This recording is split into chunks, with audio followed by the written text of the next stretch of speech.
world having sex. It's kind of disconcerting when you think about it, especially when you realize you're sitting here listening to me. Some of those people are with partners of the same race, and some of them are with partners of a different race. Some of them are with partners of the same age. Some of them are in what we call May-December relationships. Some of them have known each other a long time. Some of them met last night on the internet. Some of them are in loving, nurturing relationships. Some of them are in abusive relationships. Now, those facts all have varying moral significance. But when I tell you that some of these people are with partners of the same sex and some of these people are with partners of the other sex, that fact seems to take on a significance all its own. And the question I want to explore tonight is, why? What's morally wrong with homosexuality, if anything? And if nothing, what's all the fuss about? And the way I'm going to do this is I'm going to look at some of the most common arguments against homosexuality and subject them to philosophical scrutiny, which sounds fancier than it is. Really, we're just going to look at these arguments, see what they are, see if they work. Before I get to the arguments, there are a few preliminary things I want to get out of the way. We're talking about homosexuality tonight. What is that? A lot of people like to make a distinction between homosexual orientation and homosexual activity. Homosexual orientation being attracted to people of the same sex, homosexual activity engaging in some kind of romantic activity with people of the same sex. Like many such distinctions, this one is both useful and problematic. It's useful in part because it reminds us that we all have feelings that we don't act upon, maybe shouldn't act upon. I'll give you an example. Sometimes I'm in line and there's somebody in front of me with one of those Bluetooth earpieces on, and they're chattering and chattering, completely oblivious to the people behind them, and we're all waiting and they keep chattering. And sometimes when that happens, I fantasize for just a split second about pulling out a sword and chopping off their ear.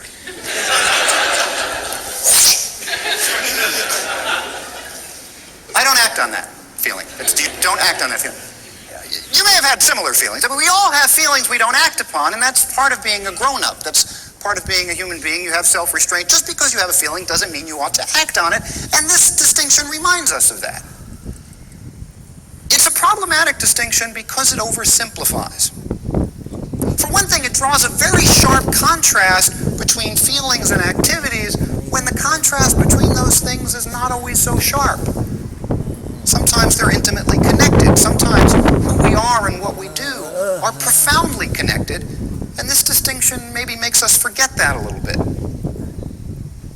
It's also problematic because it oversimplifies each of the elements involved, both sexual orientation and sexual activity. And let me say something about each of those elements. Let's start with activity. What do I mean when I say homosexual activity? Well, what do I mean when I say heterosexual activity? Intercourse? Sure. What about kissing? Sometimes. What about holding hands? What about going for a romantic walk with someone? What about making a nice dinner for someone? What about waiting outside someone's door because you have a crush on that person? Yeah, you know who you are. Think about all of the activities that make up our romantic lives broadly understood. When we talk about heterosexuality, we talk about that wide range of activities. When we talk about homosexuality, we focus on the sex part of it. And that gives us the kind of picture like the bedroom is the only room in the homosexual person's house, or the most important part of our lives and relationships. And it's a false picture. This is not the only time we get this sort of false contrast. I mean, we say things. We say, heterosexual people, we talk about relationships. Homosexual people, we talk about sex. We say heterosexual people have lives. Homosexual people have lifestyles. I teach at a state university. I don't make enough money to have a lifestyle. We say heterosexual people have a moral vision. Homosexual people have an agenda. The words we use to talk about these things really affect our way of thinking about them. Now, I'm going to focus on homosexual sex tonight because that's the part that bothers people. But I don't want you to get this kind of skewed picture that's the only part of homosexual activity or homosexual relationships or homosexual people's lives. What about the other side of this contrast? Sexual orientation. I have a certain sexual orientation. What is that? I'm attracted to people of a particular gender. That's true. I'm also attracted to people of a particular age range, body type, personality type, certain kinds of senses of humor. All of these things make up my sexual orientation, broadly understood. But when we talk about sexual orientation, we focus very narrowly on the gender of people that you're attracted to, and then we divide everyone into these nice, neat categories. There are heterosexual people, and there are homosexual people. Then there are bisexual people, and they mess up our neat categories. Everywhere I go, people say to me, I just don't understand bisexuality. Let me take a little time to explain it, because it's not a complicated concept, really. Some people are attracted to both men and women. That's it. It doesn't mean they're attracted to everyone. That'd be exhausting. Doesn't mean they're confused. It doesn't mean that gender is not important to them. It doesn't mean any of those things. It just means it's not an overriding factor in what makes people attractive to them. And I mention this because many of the same problems faced by gay and lesbian people in our society are faced by bisexual people. Bisexual people are not half kicked out of the house for being bisexual, or half fired from their jobs, or half harassed for being bisexual. I'm going to be focusing on homosexuality tonight, but much of what I say can be applied with the appropriate changes to bisexuality. Finally, in the years I've been doing this, a number of people have made the comment, at least in the early years. I started doing this in Texas in the early 90s. And people said to me, you know, your approach seems so negative. You're always talking about the arguments against homosexuality. Why don't you ever give an argument in favor of homosexuality?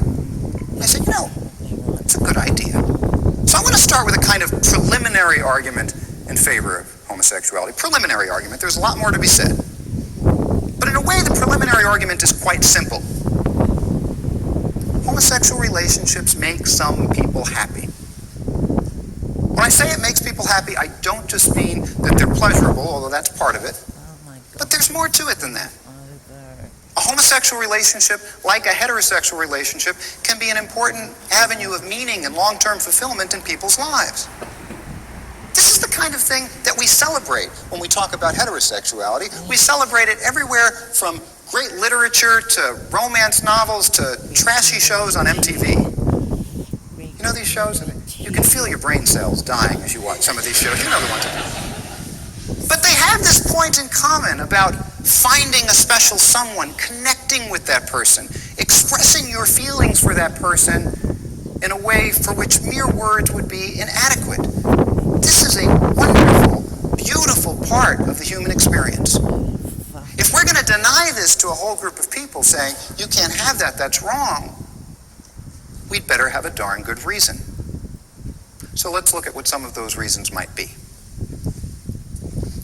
And the first reason I'm going to look at, the first argument, is the argument that homosexuality is wrong because the Bible condemns it.